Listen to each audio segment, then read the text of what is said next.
আল্লাহর শ্রেষ্ঠত্বের ঘোষণা দেওয়ার মতো আপনার ইমানি বল তৈরি করার যে মাস, সেই মাস হলো রমজানের মাস।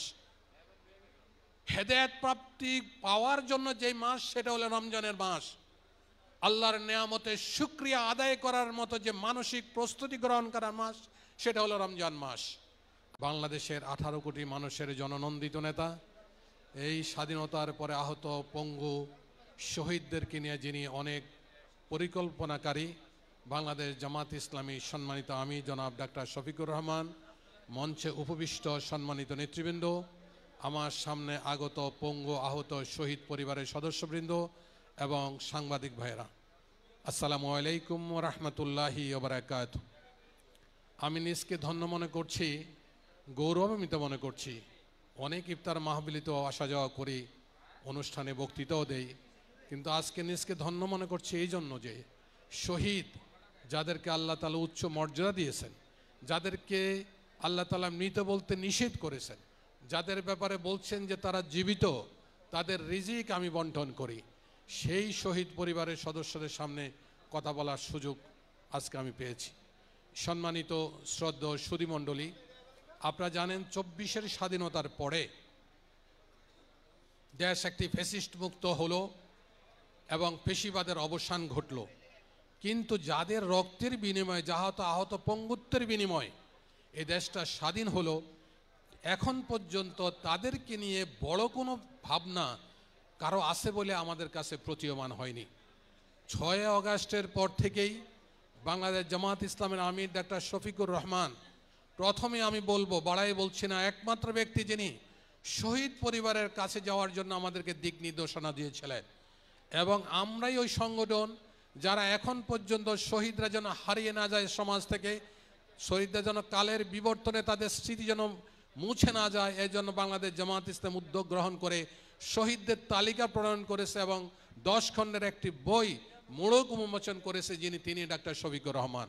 অবশেষে আহত যাদের পঙ্গুত্ব বরণ করছে, বিভিন্ন হসপিটালে তাদেরকে দেখে আসা, তাদের দায়িত্ব নেওয়া এবং তাদের প্রয়োজনে সকল ট্রিটমেন্ট নেওয়ার দায়িত্ব যিনি গ্রহণ করেছেন, তিনি ডাক্তার শফিকুর রহমান। আমি একটি স্মৃতি বলি, শেষ করে দেব। জেনাই থেকে ফিরছিলাম ওনার সাথে একত্রেই, বৃষ্টি, ঝিরঝির বৃষ্টি, এমত অবস্থায় একজন সাংবাদিক টেলিফোন করে বললেন যে আমিরে জামাত, সিআরপি হসপিটালে 62 জন পঙ্গু আহত অবস্থায় আছে, তাদেরকে কেউ দেখতে যায়নি। সাথে সাথে গাড়ি ঘুরিয়ে তিনি সেখানে গেলেন এবং নির্দেশ প্রদান করা হলো আহত ওই চিকিৎসার জন্য টাকা পয়সা দেওয়ার জন্য। যেহেতু সেখানে একটা সিস্টেম আছে, লোকদেরকে সরাসরি টাকা দেওয়া যায় না। আমিরে জামাত পরিবারের সবাই সাথে সাক্ষাৎ করলেন, বক্তব্য পেশ করলেন, দায়িত্ব নিলেন এবং সেই প্রতিষ্ঠানে কিছু পয়সা দিয়ে তিনি সেখানে আসলেন। এই কথা আমি ওনার সামনে বলছি, বিষয়টা অসুন্দর মনে হয়, উনিও আনইজি ফিল করবেন। শুধু এটুক বলবো, একটি সুন্দর সমাজ বিনির্মাণের জন্য, একটি ইনসাফপূর্ণ সমাজ বিনির্মাণের জন্য বাংলাদেশ জামাত ইসলামী আপনার ডে 1 থেকে কাজ করে যাচ্ছে। আমার বিশ্বাস, যদি বাংলাদেশ জামাত ইসলামীকে এই দেশের মানুষ রাষ্ট্রীয় ক্ষমতা পাঠায়, তাহলে কেবলমাত্র আজকে যারা আহত হয়েছেন, পঙ্গু হয়েছেন, শহীদ হয়েছেন, তাদের সম্পূর্ণ টেক কেয়ার করার দায়িত্ব জামাত গ্রহণ করবে ইনশাআল্লাহ। যেহেতু রমজান মাস, একটি কথা বলি, শেষ করব। কোরআনের একটি আয়াত, ওয়ালে তুকমিলুল ইদ্দাতা ওয়ালে তুকাব্বিরুল্লাহ আলা মা হাদায়াকুম ওয়া লাআল্লাকুম তাশকুরুন। আমার পূর্ববর্তী ভাই, শহীদ পরিবারের সন্তান, তিনি বলছেন তাকওয়া অর্জনের একমাত্র টার্গেট রমজান। আমি বলবো, তাকওয়া অর্জনের পরে যে 3টি নির্দেশনা আল্লাহ তাআলা দিয়েছেন, তার মাঝে একটি হলো আল্লাহর শ্রেষ্ঠত্বের ঘোষণা দেওয়ার মতো আপনার ইমানি বল তৈরি করার যে মাস, সেই মাস হলো রমজানের মাস। হেদায়েত প্রাপ্তি পাওয়ার জন্য যে মাস, সেটা হলো রমজানের মাস। আল্লাহর নেয়ামতের শুকরিয়া আদায় করার মতো যে মানসিক প্রস্তুতি গ্রহণ করার মাস, সেটা হলো রমজান মাস। আসুন আমরা ওই তাত্তাকুনের সাথে এই 3টি গুণও যেন আমরা অর্জন করতে পারি। আল্লাহ তাআলা আমাদেরকে সেই গুণ অর্জন করার তৌফিক দান করুক। আমা তৌফিক ইল্লা বিল্লাহ। আসসালামু আলাইকুম ওয়া রাহমাতুল্লাহি ওয়া বারাকাতুহু।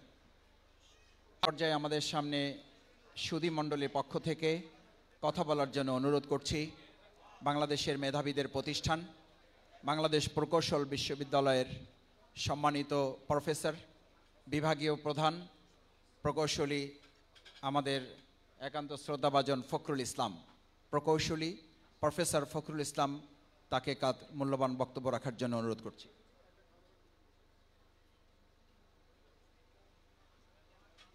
সম্মানিত আমিরে জামাত ডক্টর শফিকুর রহমান ভাই এবং মঞ্চে উপবিষ্ট জামাত ইসলামীর ঢাকা দক্ষিণের নেতৃবৃন্দ এবং গত ৩৬শে জুলাই যারা শহীদ হয়েছেন, যারা আহত হয়েছেন, পঙ্গুত্ব বরণ করেছেন, উপস্থিত সুধীমণ্ডলী সবাইকে রমজানের মোবারকবাদ জানিয়ে আমি আমার দু একটি কথা বলতে চাই।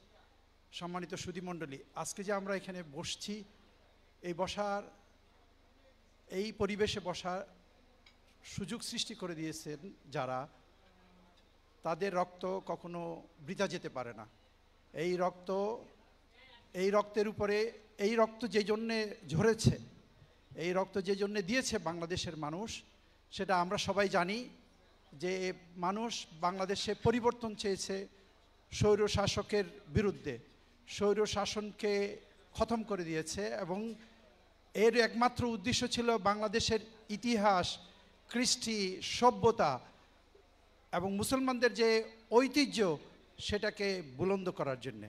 এবং এই ইতিহাস যদি আমরা ভুলে যাই, বাংলাদেশের অগণিত মুসলিম যারা অতীতে শহীদ হয়েছেন বাংলাদেশে ইসলামী শাসন ব্যবস্থা প্রতিষ্ঠা করার জন্যে, এবং গতবারও যে স্বৈর শাসকের বিরুদ্ধে যে সংগ্রাম হয়েছে সেটার একমাত্র মূল হলো যে বাংলাদেশের ইতিহাস ইসলামের ইতিহাস। বাংলাদেশের ইতিহাস স্বৈর শাসকের ইতিহাস না, বাংলাদেশের ইতিহাস মুসলমানদের ইতিহাস, বাংলাদেশের ইতিহাস ইসলামী রাষ্ট্রের ইতিহাস, ইসলামী শাসন ব্যবস্থার ইতিহাস। আমরা আজকে শপথ করি বাংলাদেশে ইসলামী শাসন ব্যবস্থা চালু করার মাধ্যমে যারা শহীদ হয়েছেন তাদের রক্তের বদলা দিই। আল্লাহ আমাদেরকে এই শপথ করার তৌফিক দান করুক। আমি সবাইকে আন্তরিক মোবারকবাদ জানিয়ে আমার কথা এখানেই শেষ করছি। আসসালামু আলাইকুম ওয়া রাহমাতুল্লাহি ওয়া বারাকাতুহু। জুলাই গণ অভ্যুত্থান এর যারা শহীদ, আহত এবং পঙ্গু, সেই পরিবারের সদস্যদের সামনে দাঁড়ানোর সৌভাগ্য আল্লাহ সুবহানাহু ওয়া তাআলা আমাদেরকে দিয়েছেন, আলহামদুলিল্লাহ। আমরা বিশ্বাস করি আজকে যেই মুক্ত পরিবেশে আমরা কথা বলতে পারছি, আপনাদের রক্ত এবং আত্মত্যাগের বিনিময়। আল্লাহ তাআলা আপনাদের সকল ধরনের আত্মত্যাগকে কবুল করুন, আপনাদেরকে ধৈর্য ধারণ করার তৌফিক দান করুন। আর পবিত্র রমজানকে সামনে রেখে, ইফতারকে সামনে রেখে আমরা বসেছি, আমাদের দোয়াকে যেন আল্লাহ তাআলা কবুল করেন। শাহরুর রমাদান আল্লাযী উনজিলা ফীহিল কুরআন হুদাল লিন্নাস, এই কোরআন যাকে হুদা হিসাবে আল্লাহ সুবহানাহু ওয়া তাআলা বলেছেন, আল্লাহ তাআলা যেন এই রমজানের মাসে কোরআনের সাথে আমাদের সম্পর্ক গভীর করার আমাদের তৌফিক দান করেন, আমাদের সৃষ্টিকর্তার সাথে আমাদের সম্পর্ককে গাঢ় এবং গভীর করার তৌফিক দান করেন।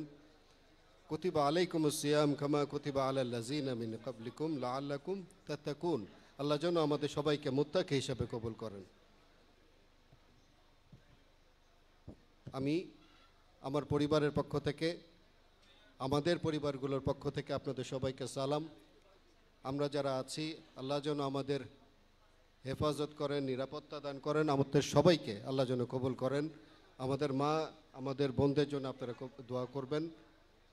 আর আল্লাহ তাআলা আমাদের সবার আত্মত্যাগকে কবুল করুন। আল্লাহুম্মা আমিন। রব্বি জাআলনি মুকিমাস সালাতি ওয়া মিন যুররিয়াতি রব্বানা ওয়া তাকাব্বাল দুআ। সালামুন আলাল মুরসালিন ওয়াল হামদুলিল্লাহি রাব্বিল আলামিন। আল্লাহু আকবার। সালামুন আলাইকুম।